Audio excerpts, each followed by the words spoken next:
नमस्कार, मनी गुरु की इस खास पेशकश में आप सभी का स्वागत है। मैं हूं स्वाति रायना। अगर आप भी सस्ता सोना खरीदना चाहते हैं तो आरबीआई आपको सस्ता सोना खरीदने का सुनहरा मौका दे रही है। सॉवरेन गोल्ड बॉन्ड स्कीम के तहत आप सस्ता सोना खरीद सकते हैं, क्योंकि सॉवरेन गोल्ड बॉन्ड स्कीम 2023-24 की पहली सीरीज निवेश के लिए 23 जून तक खुली है।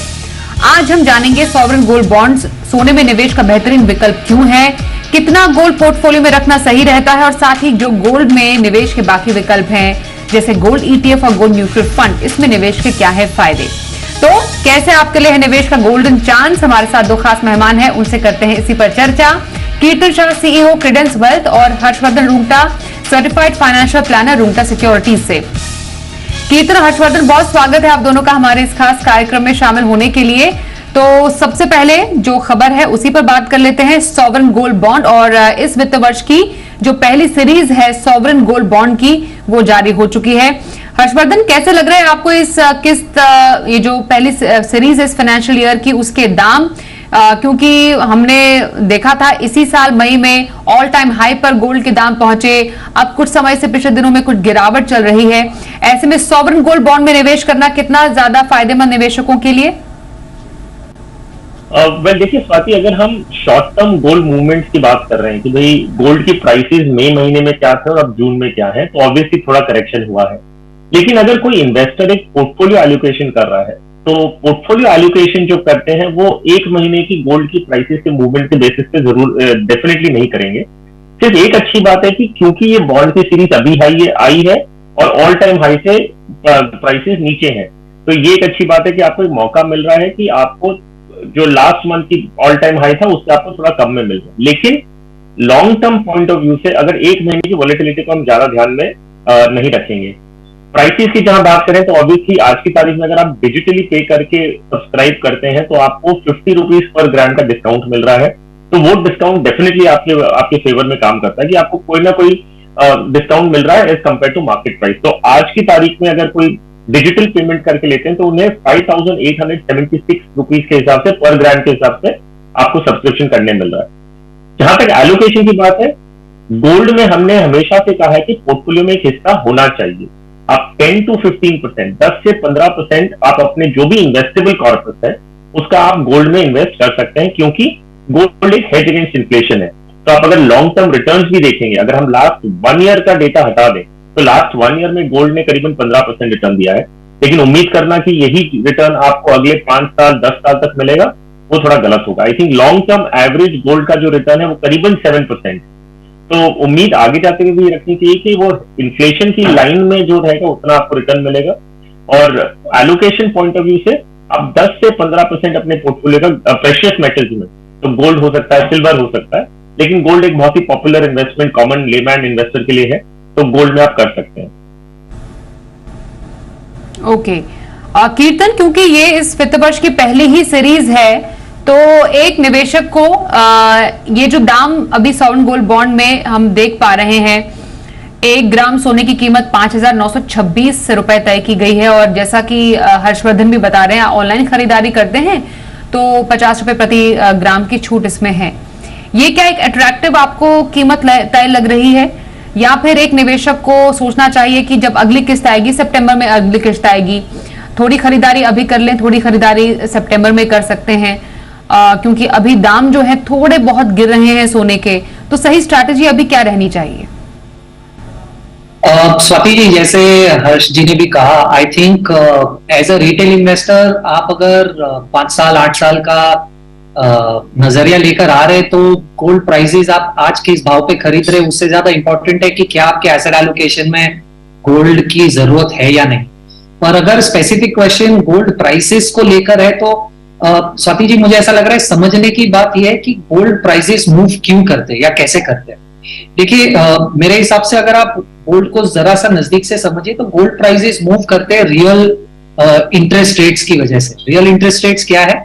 मान लीजिए अगर आपका बैंक आपको 5% इंटरेस्ट दे रहा है और इन्फ्लेशन 6% है, तो आपके पास रियल रेट हो गया -1, राइट। जब भी आपका रियल रेट माइनस में होता है या नेगेटिव होता है, तब आप देखते हैं कि गोल्ड में निवेश बढ़ जाता है।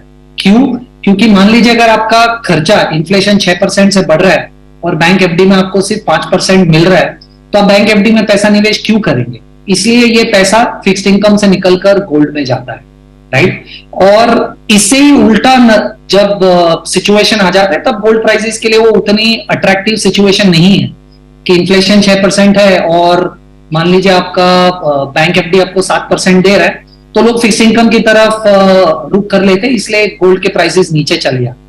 यही रीजन है, आपने देखा कि पिछले कुछ समय में गोल्ड थोड़ा सा नेगेटिवली रिएक्ट कर रहा है। तो समझने की बात यह है कि यहां से इन्फ्लेशन और इंटरेस्ट रेट का सिनेरियो कहां जाएगा, उसके बेसिस पे डिपेंड करेगा कि आपको गोल्ड पे क्या करना चाहिए। तो अगर मेरा व्यू देखना है नियर टर्म में, तो मुझे ऐसा लग रहा है कि अगले 1 क्वार्टर तक प्रोबेबली गोल्ड में उतनी तेजी नहीं दिखेगी, क्योंकि अभी भी इंटरेस्ट रेट्स कट होने की सिचुएशन ग्लोबली एक्सेप्ट चाइना कहीं नहीं दिख रही है। हाँ, गोल्ड इंटरेस्ट रेट्स पॉज कर देंगे, पर इंटरेस्ट रेट्स गिरने की सिचुएशन अभी भी शायद 1 या 2 मैक्सिमम 2 क्वार्टर दूर है। तो अगर आप नेक्स्ट ईयर की बात करें तो मुझे डेफिनेटली ऐसा लग रहा है इंटरेस्ट रेट्स नीचे आएंगे, जो इक्विटी और गोल्ड दोनों को सपोर्ट करेंगे। पर probably in the near term gold यहाँ पर जो प्राइस पे है उससे आगे पीछे ही ऊपर नीचे, यानी आपको ज्यादा अपसाइड यहां से नहीं देगा इमीडिएट टर्म में। पर देखिए, आप अगर आज निवेश कर रहे हैं एज अ रिटेल इन्वेस्टर, आप मार्केट को टाइम नहीं कर पाएंगे। तो अगर आपके पोर्टफोलियो में 10% या 15% का एलोकेशन गोल्ड को देना है तो थोड़ा आज खरीद लीजिए, थोड़ा जब नेक्स्ट टर्न जाएगा तब खरीद लीजिएगा। तो मुझे ऐसा लग रहा है ऐसे अगर आप थोड़ा सा बाइफरकेट करके खरीद ले तो आपका एवरेज अच्छा हो जाएगा। ये इनफैक्ट काफी इंपॉर्टेंट, ये स्ट्रैटेजी समझना जरूरी है, क्योंकि हम तो सब जानते हैं कि हाँ, sovereign gold bond longer term में निवेश के लिए एक अच्छा विकल्प है एक निवेशक के लिए जो कि गोल्ड में अपना एक्सपोजर चाहते हैं पोर्टफोलियो में। हर्षवर्धन, सॉवरेन गोल्ड बॉन्ड की खासियत की अगर बात करें तो लोग टैक्स के बारे में जानना चाहते हैं कि क्या टैक्स की फायदे, टैक्स की रियायत एक सॉवरेन गोल्ड बॉन्ड में मिलती है। 8 साल की मैच्योरिटी हम सबको मालूम है, 2.5% का ब्याज भी मिलता है, और 5 साल तक मतलब 5 साल से पहले निकालने पर टैक्स की इंप्लीकेशंस है। कैसी इंप्लीकेशंस है और एक जो निवेशक है उसको क्या ध्यान में रखने की जरूरत है जिससे कि कोई टैक्स पेनल्टी उन पे ना लग जाए? तो ये बहुत इंपॉर्टेंट है स्वाति, क्योंकि गोल्ड के ऊपर जो टैक्सेशन है वो तीनों फॉर्मेट में अलग अलग है। तो पहले आप बोलेंगे कि सॉवरेन गोल्ड बॉन्ड एक जो तरीका है इन्वेस्ट करने का, उसके जो टैक्स इंप्लीकेशन है, अगर आप गोल्ड ईटीएफ या गोल्ड फंड में इन्वेस्ट कर रहे हैं तो उसके टैक्स इंप्लीकेशन अलग है, और आप अगर फिजिकल गोल्ड ले रहे हैं तो उस पर टैक्सेशन अलग है। तो सॉवरेन गोल्ड बॉन्ड की आपको खासियत पहले बता दूं। मोस्ट इंपॉर्टेंट चीज है कि ये 8 साल का टेन्योर है, और आप आज अगर इन्वेस्ट करते हैं और मेच्योरिटी तक होल्ड करते हैं, जो 8 साल तक पूरा होल्ड करते हैं, और जो उस समय आपको पैसे आएंगे, जो भी आपको कैपिटल गेन्स होगा वो पूरा टैक्स एग्जेम्प्ट है, उस पर आपको कोई भी टैक्स नहीं भरना है, कोई लॉन्ग टर्म कैपिटल गेन्स लगता नहीं है। जो शॉर्ट टर्म है, मान लीजिए कि आप अभी से लेके 8 साल के पहले आपने बेचा है, तो अगर उस बीच में अगर आप काम करते हैं तो इसमें होल्डिंग पीरियड जो है सॉवरेन गोल्ड बॉन्ड्स में वो है 12 महीनों का, ना कि 3 साल का। तो इसमें क्योंकि ये एक लिस्टेड सिक्योरिटीज के हिसाब से है, इसके जो होल्डिंग पीरियड है वो है 12 महीनों का। तो शॉर्ट टर्म कैपिटल गेन्स का जो डेफिनेशन है उसमें अगर आपने 1 साल के अंदर उसे बेचा तो जो भी आपका गेन्स होगा वो आपको शॉर्ट टर्म कैपिटल गेन्स होगा, और इस पे आपको आपके इनकम स्लैब के हिसाब से टैक्स भरना होगा। अगर आप 12 महीने के बाद बेचते हैं और एनी टाइम बिफोर 8 ईयर्स, क्योंकि 8 साल में तो पूरा टैक्स एग्जेम्प्ट है, तो आपको लॉन्ग टर्म कैपिटल गेन्स है उस पर 20% विद इंडेक्सेशन या 10% विदाउट इंडेक्सेशन, ये जो आपका टैक्सेशन का स्लैब है। अब आप 3 साल, आप 5 साल के पहले और 5 साल के बाद कैसे बेचेंगे इसे? 5 साल के बाद अगर आपको बेचना है तो ये आप ये इसे गवर्नमेंट बाईबैक करती है, जब इंटरेस्ट सेमी एनुअल जो इनका इंटरेस्ट पेमेंट डेट है उस समय आप ये उस समय के गोल्ड प्राइसेस के बेसिस पे आप उसे गवर्नमेंट को वापस दे सकते हैं, और वहां से आपका रिडेम्पशन हो जाएगा साल में 2 बार। और ये भी आपको लॉन्ग टर्म कैपिटल गेन्स आपको भरना होगा। तो ये नहीं कि जब आप सरकार को वापस दे रहे हैं तो इसमें टैक्स नहीं लगेगा। आप सिर्फ टैक्स फ्री कब है? जब आप 8 साल तक इसे होल्ड करते हैं। और 5 साल के पहले अगर आपको बेचना है तो ये स्टॉक एक्सचेंजेस पे लिस्टेड है और आपको मार्केट पे इसका ट्रांजैक्शन करना होगा, और जो प्राइस पे आप बेचेंगे वो यही होगा कि सामने वाला किस प्राइस में खरीद रहा है। जरूरी नहीं है जो मार्केट की वो गोल्ड की प्राइसेस रिफ्लेक्ट करता है, वो डिमांड सप्लाई के ऊपर है। तो टैक्सेशन पॉइंट ऑफ व्यू से होल्डिंग पीरियड 12 महीनों का है। आप 8 साल के पहले बेचते हैं तो शॉर्ट टर्म या लॉन्ग टर्म कैपिटल गेन्स लगेगा, 8 साल पे टैक्स फ्री है। जो इंटरेस्ट की आपने बात की कि 2.5% जो सालाना इंटरेस्ट है वो इनकम फ्रॉम अदर सोर्सेज माना जाता है और उस पर टैक्स लगेगा, तो उसमें कोई भी एग्जेम्पशन नहीं है। ओके, तो ये सॉवरेन गोल्ड बॉन्ड के कुछ बड़े कारण है निवेश करने की, उसकी खासियत है, और जो उसके जो टैक्स जो रूल्स हैं, वो नियम हैं, वो हर्षवर्धन बता रहे थे। जब हम सोने में निवेश की बात करें कीर्तन, तो और भी बहुत सारे विकल्प हैं गोल्ड में इन्वेस्टमेंट के, जिस पर चर्चा करना बेहद ज्यादा जरूरी है। जरा कुछ विकल्प आपसे हम समझना चाहते हैं। एक तो फिजिकल गोल्ड होता है, हालांकि हम निवेश नहीं मानेंगे, क्योंकि कुछ रिटर्न हमें मिलता नहीं है। जो घर पे पड़ा सोना है उसमें क्या रिटर्न मिलता है। उसके अलावा जो गोल्ड के विकल्प हैं, कौन सा पसंदीदा आपका विकल्प है? स्वाति जी, एसजीवी मेरे हिसाब से सबसे बेस्ट ऑप्शन है, पर अगर आप फिजिकल गोल्ड निकाल दें तो आपके पास 3 ऑप्शन है निवेश करने के लिए। सबसे पहला हो गया डिजिटल गोल्ड, दूसरा हो गया गोल्ड ईटीएफ्स, और तीसरा हो गया सॉवरेन गोल्ड बॉन्ड्स। अब टैक्सेशन की बात हर्षवर्धन जी ने कर ली है, तो मैं कुछ और पहलू पे थोड़ा सा फोकस रखना चाहूंगा। देखिए, जब भी आप डिजिटल गोल्ड खरीदते हैं, राइट, तो उसमें 2 या 3 प्रॉब्लम्स है मेरे हिसाब से। सबसे पहले तो आपको एसजीबी में, जैसे अगर आप 8 साल तक निवेश करके रखेंगे तो आपको कैपिटल गेन्स टैक्स फ्री है। डिजिटल गोल्ड में ऐसी कोई सुविधा नहीं है, आपको 3 साल के बाद इंडेक्सेशन के हिसाब से 20% का टैक्स भरना पड़ेगा। सेकेंड, ना आपको डिजिटल गोल्ड में 2.5% इंटरेस्ट मिलता है जो आपको एसजीबी में मिल रहा है। तीसरा प्रॉब्लम है डिजिटल गोल्ड खरीदने का कि आपको 3% जीएसटी लग जाता है। तो मान लीजिए आप 100 रुपए का निवेश करना चाहते हैं तो आपको 97 रुपीज ही आपका इन्वेस्ट होगा, क्योंकि 3% बाइंग के टाइम पे आपका जीएसटी में कट जाएगा। और चौथा सबसे बड़ा प्रॉब्लम है कि डिजिटल गोल्ड में स्प्रेड्स बहुत ज्यादा होते हैं। इसका मतलब यह है कि आप अगर खरीदने जाएंगे तो आपको सोना 102 रुपए में मिल रहा है, और अगर आप बेचने की कोशिश करेंगे उसी समय पे तो वो सोना आपको शायद 99 रुपीज में बिकेगा। तो ये खरीदने बेचने के बीच में जो गैप है वो काफी बड़ा है, जिसे आप स्प्रेड कहते हैं, जिसमें भी आपका कॉस्ट बढ़ जाता है उस गोल्ड को खरीद कर बेचने का। ये इन कारणों की वजह से गोल्ड, डिजिटल गोल्ड तो मुझे नहीं लगता किसी भी एंगल से एक अच्छा विकल्प है। अगर आप गोल्ड ईटीएफ की बात करें, जो आप म्यूचुअल फंड्स के द्वारा खरीद सकते हैं, ये एक अच्छा ऑप्शन था 2 महीने पहले तक, जहां पर आपको टैक्सेशन पे 3 साल के बाद इंडेक्सेशन वाला जो एडवांटेज फिजिकल और डिजिटल में मिलता है वो मिलता था। पर आज अगर आप 1 अप्रैल के बाद वहां पर भी इन्वेस्ट करें तो आपको गोल्ड जो ईटीएफ खरीदेंगे उसमें शॉर्ट टर्म कैपिटल गेन्स लगने वाला है। यानी आप कितने भी समय तक होल्ड करें, वो उसमें जो भी कैपिटल गेन्स होगा वो आपके इनकम में ऐड हो जाएगा और आपको स्लैब रेट्स पे टैक्स लगेंगे। तो वो एक डिसएडवांटेज है। सेकेंड, ना आपको 2.5% इंटरेस्ट मिल रहा है और कैपिटल गेन्स में भी आपको कोई एडवांटेज नहीं मिल रहा है। तो मुझे ऐसा लग रहा है कि अगर एज अ रिटेल इन्वेस्टर आपके पास थोड़ा सा लंबा समय है निवेश करने का, तो सॉवरेन गोल्ड बॉन्ड से अच्छा ऑप्शन नहीं है। पर हाँ, कोई अगर थोड़ा सा सोफिस्टिकेटेड इन्वेस्टर, सॉरी, बिल्कुल, आपने यहाँ पर क्योंकि जिक्र किया कि अगर लॉन्गर टर्म का इन्वेस्टमेंट करना है तो सॉवरेन गोल्ड बॉन्ड एक अच्छा डील है निवेशकों के लिए। और गोल्ड ईटीएफ, ये काफी इंपॉर्टेंट पॉइंट आपने रेज किया कि जब से डेट के टैक्सेशन रूल्स चेंज हुए, जिसमें of course gold funds, gold ETFs भी आते हैं, जिसमें डेट की मात्रा ज्यादा रहती है, उसके चलते जो एक लॉन्गर टर्म का जो इंडेक्सेशन बेनिफिट था वो छीन लिया गया इन पॉपुलर इन्वेस्टमेंट ऑप्शन से, जिसका असर हमने देखा है ईटीएफ, गोल्ड ईटीएफ के इन्वेस्टमेंट पे भी। इस पर चर्चा आगे भी जारी रहेगी, पर एक छोटे से ब्रेक का वक्त यहां पर हो गया है। बने रहिए हमारे साथ।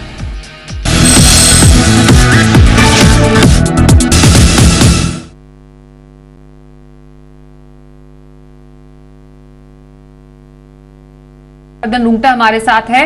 हर्षवर्धन, यही सवाल मैं आपसे जानना चाहती हूँ, क्योंकि गोल्ड ईटीएफ की यहाँ पर बात हो रही है। जब हम ताजा बाजार में सोने के निवेश को देख रहे हैं तो सॉवरेन गोल्ड बॉन्ड तो definitely one of the popular investment options बनकर उभरा ही है लॉन्गर टर्म के लिए। क्या गोल्ड ईटीएफ सिर्फ टैक्सेशन बेनिफिट छिन जाने की वजह से क्या अनपॉपुलर कह सकते हैं इसको हुआ है? हालांकि मई का जो डेटा कहता है एम्फी का, उसमें गोल्ड ईटीएफ में अच्छा इन्फ्लो आया है। तो इस समय, इस मौके पर जब हम गोल्ड के तमाम फंडामेंटल्स को देख रहे हैं और समझ रहे हैं, गोल्ड ईटीएफ में निवेश आपको कैसा लगता है? स्वाति, बहुत क्लियर है कि आज की तारीख में अगर आपके सामने सॉवरेन गोल्ड बॉन्ड्स है और आपके पास गोल्ड ईटीएफ है और आपका अगर होल्डिंग पीरियड मान लीजिए ऐसा पोर्टफोलियो एलोकेशन आपने से 10 से 15% लगाया है और ये आपको पता है कि एलोकेशन है जो आप लॉन्ग टर्म के लिए रखने वाले हैं। तो लॉन्ग टर्म मतलब अगर 5 साल 7-8 साल रखना चाहते हैं आप, तो गोल्ड ईटीएफ में इन्वेस्ट करने का कोई स्पेसिफिक कारण है ही नहीं। मैं खाली एक पॉइंट टू पॉइंट कंपैरिजन, अगर हम टैक्सेशन पॉइंट ऑफ व्यू से भी देखें तो अगर आप गोल्ड ईटीएफ में अभी इन्वेस्ट कर रहे हैं तो आपका जो टैक्सेशन है, जो भी आपको गेन्स होगा, मान लीजिए आपने 8 साल तक उसे होल्ड करके रखा है, जो भी गेन्स होगा वो आपको शॉर्ट टर्म कैपिटल गेन्स लग रहा है, विच मीन्स वो आपकी इनकम में जुड़ेगा और आपको आपके टैक्स स्लैब के ऊपर हिसाब से पेमेंट करना है, टैक्स का भुगतान करना है। अगर आप सॉवरेन गोल्ड बॉन्ड्स में रखते हैं 8 साल तक, तो जो भी गेन्स हो रहा है वो पूरा टैक्स फ्री है। तो बहुत बड़ा फर्क है इस चीज का। अगर हम रीपर्चेज पॉइंट ऑफ व्यू से देखें तो 5 साल बाद अगर आप सरकार को वापस दे रहे हैं तो आपको गोल्ड के प्राइसेस मिल रहे हैं। गोल्ड ईटीएफ में सिर्फ एक दिक्कत होती है कि उसमें वॉल्यूम्स कितना है और उसमें बाइंग सेलिंग का जो कोट्स है वो कैसे मिल रहे हैं। फंड हाउसेज मार्केट मेकिंग करते हैं, लेकिन फिर भी उसमें आपको अल्टीमेटली जरूरी नहीं है कि आपको गोल्ड के प्राइसेस मिलेंगे, क्योंकि जिस प्राइस पे आपको कोई बायर मिलेगा उसी प्राइस पे आप उसे बेचेंगे, जरूरी नहीं है कि वो मार्केट का प्राइस। सो फ्रैंकली स्पीकिंग, और अगर हम 2.5% एडिशनल बात कर रहे हैं, 8 साल में 2.5% आपको ब्याज के रूप में दे रहा है आपको हर साल, तो 20% आपको एडिशनल गेन्स हो रहा है over a period of 8 years. तो 2.5% में मतलब आपका 20% का गेन आपको इसी तरह से हो गया। तो आई डोंट थिंक कोई भी स्पेसिफिक कारण है कि आपको गोल्ड ईटीएफ में अभी फ्रेश इन्वेस्टमेंट डालना। अगर आपका 1 अप्रैल 2023 के पहले कोई इन्वेस्टेड है तो शायद आपको वो टैक्स बेनिफिट का एडवांटेज है कि भाई अगर आपका 3 साल के ऊपर है तो आपको 20% या 20% टैक्स भरना है। तो इनफैक्ट मैं तो ये सजेस्ट करूंगा कि अगर अभी कोई गोल्ड ईटीएफ में इन्वेस्टेड है और उनका होराइजन 5 साल 8 साल के हिसाब से है, तो गोल्ड ईटीएफ से निकाल के वो सॉवरेन गोल्ड बॉन्ड्स में इन्वेस्ट करें तो उनके ज्यादा बेटर। इंटरेस्टिंग, ये आपने एक इंटरेस्टिंग इन्वेस्टमेंट स्ट्रैटेजी बताई है निवेशकों के लिए कि सॉवरेन गोल्ड बॉन्ड आपकी नजर में भी एक क्लियर विनर है जब हम सोने में निवेश के विकल्प की बात कर रहे हैं, और इसके कई कारण जो हमने इस शो में चर्चा भी मिलाए हैं। गोल्ड फंड कहां पर निवेश कर रहे हैं कीर्तन, अगर मैं जानूं, क्योंकि जो एएमसी गोल्ड ईटीएफ लेकर आती है वो गोल्ड फंड्स भी लेकर आते हैं, कुछ खास फर्क? स्वाति जी, कोई डिफरेंस नहीं है दोनों में। डिफरेंस सिर्फ एक ही है कि आप गोल्ड ईटीएफ्स मार्केट में खरीद सकते हैं, बेच सकते हैं, मार्केट डिटरमिन्ड प्राइस मिलता है आपको, जबकि आप किसी भी एक फंड में पैसा लगाते हैं तो वो फंड में आपको डे एंड का एनएवी मिलेगा। तो आप दिन की मूवमेंट पे एक्सप्लिसिटली टाइम नहीं कर पाएंगे मार्केट में अगर आप फंड में पैसा लगा रहे, क्योंकि फंड में आप किसी भी समय पूरे दिन में पैसा लगाए वो आपको डे एंड का एनएवी देगा, या आप किसी भी समय पे भी बेचे तो आपको डे एंड का एनएवी मिलेगा। जबकि ईटीएफ में आप मार्केट में लाइव मार्केट्स में ट्रेड करके टाइम कर सकते हैं उस दिन के बीच का एनएवी। पर जैसे हर्षवर्धन जी ने भी पॉइंट आउट किया, ऐसा जरूरी नहीं है कि मार्केट्स जो रेट चल रहे हैं वही रेट आपको गोल्ड ईटीएफ्स के मिले, स्प्रेड उसमें भी काफी हो सकता है। तो यही मेजर अंतर है, दूसरा कोई अंतर नहीं है दोनों प्रोडक्ट्स के बीच। अब जो एक नया निवेशक गोल्ड में निवेश करना चाह रहा है हर्षवर्धन, और उनके पास अब तक सिर्फ फिजिकल गोल्ड रहा है और गोल्ड के किसी और प्रकार के निवेश विकल्प से कोई एक्सपोजर नहीं है, उनके मन में कई संशय रहता है कि मेरे हाथ में तो फिजिकल गोल्ड नहीं है, मुझे वो फील नहीं है, मेरे हाथ में सोना नहीं है, तो मैं कैसे समझूं कि ये निवेश का विकल्प मेरे लिए सही है। तो एक नए निवेशक को सोने में निवेश करने से पहले किन बातों का ख्याल रखने की जरूरत है?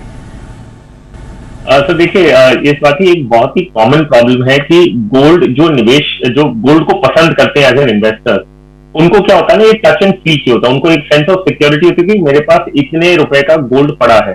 सो कभी भी कुछ प्रॉब्लम आती है तो गोल्ड हम इमीडिएटली रातों रात लिक्विडेट कर सकते हैं एक्सेट्रा। तो जो फिजिकल गोल्ड के जो प्रशंसक हैं, उनके लिए ये मानना डिफिकल्ट होगा कि डिजिटल या पेपर गोल्ड में कुछ आप इन्वेस्ट कर रहे हैं तो हमारे हाथ में कुछ नहीं है।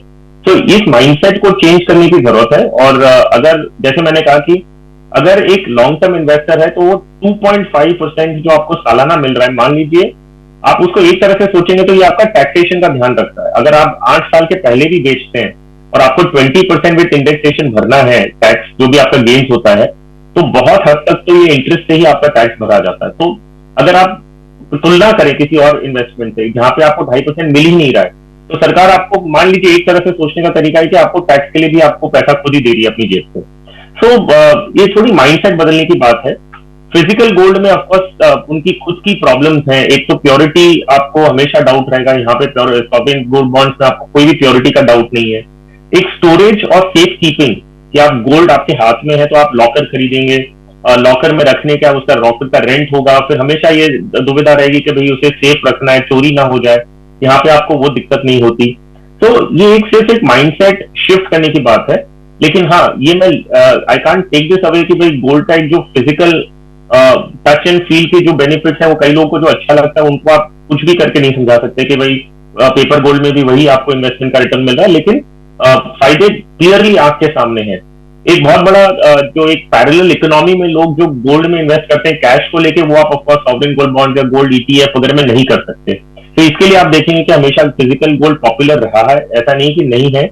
और जिनको फिजिकल पेपर गोल्ड समझ में नहीं आता उसमें जी, जागरूकता एक बहुत बड़ा एक वो हो सकता है तरीका, जिससे आप समझें कि कैसे आप निवेश कर सकते हैं। कीर्तन, जो मल्टी एसेट एलोकेशन फंड्स होते हैं उसमें भी गोल्ड का एक्सपोजर होता है, क्या ये भी एक तरीका हो सकता है किसी का गोल्ड में एक्सपोजर लेने का, और कितना अलग है ये बाकी विकल्पों से?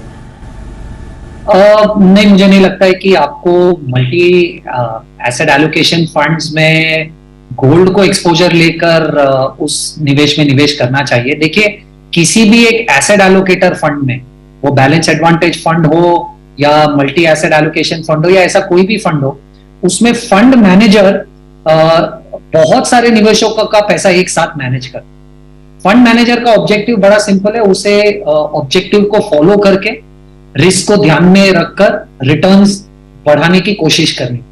अब ऐसे सिचुएशंस में फंड मैनेजर्स एलोकेशन को काफी हद तक चेंज कर सकते हैं, राइट। मान लीजिए मैं कंजर्वेटिव इन्वेस्टर हूं, पर मैं एक मल्टी एसेट फंड में पैसा लगा देता हूं जहां पर इक्विटी वैल्यूएशन नीचे जा रहा है, तो इक्विटी का एलोकेशन 60% कर दिया। अब वो फंड के लिए सही है, फंड के ऑब्जेक्टिव के लिए सही है, पर मैं एज एन इंडिविजुअल मेरे लिए सही नहीं हो सकता क्योंकि मैं एक कंजर्वेटिव इन्वेस्टर। तो मुझे ऐसा लग रहा है कि आप किसी भी एक एसेट एलोकेटर फंड में जब पैसा लगा रहे हैं, तो उस एसेट एलोकेटर फंड में पैसा इसलिए मत लगाइए कि आपके एसेट एलोकेशन को वो सप्लीमेंट करता है। वो कभी भी नहीं कर पाएगा, क्योंकि एक फंड में हजारों लाखों निवेशक होते हैं। फंड मैनेजर कैसे हर किसी के फंड के एलोकेशन को अपने इन्वेस्टर एलोकेशन से मैच कर पाएगा? तो ये पॉसिबल ही नहीं। तो आप इन फंड्स में जब भी निवेश करें, उन फंड्स में बहुत क्लियर रहिए कि आप क्यों निवेश कर रहे हैं, उससे आपके एसेट एलोकेशन की प्रॉब्लम सॉल्व नहीं। तो ये आपने सही बोला कि गोल्ड में निवेश करना है तो सोने के ही निवेश के जो विकल्प हैं उसमें एक बेहतर तरीका है, वो ही बेहतर एक जरिया है सोने में निवेश करने का। बाकी जो आपका अपना एक गोल होता है, एसेट एलोकेशन होता है, उसके लिहाज से आपको बाकी फंड्स में निवेश करना चाहिए। कीर्तन और हर्षवर्धन, दोनों का बहुत धन्यवाद हम करते हैं हमारे साथ इस कार्यक्रम में शामिल होने के लिए। वक्त एक ब्रेक का हो गया है, बने रहिए हमारे साथ और देखते रहिए जी बिजनेस।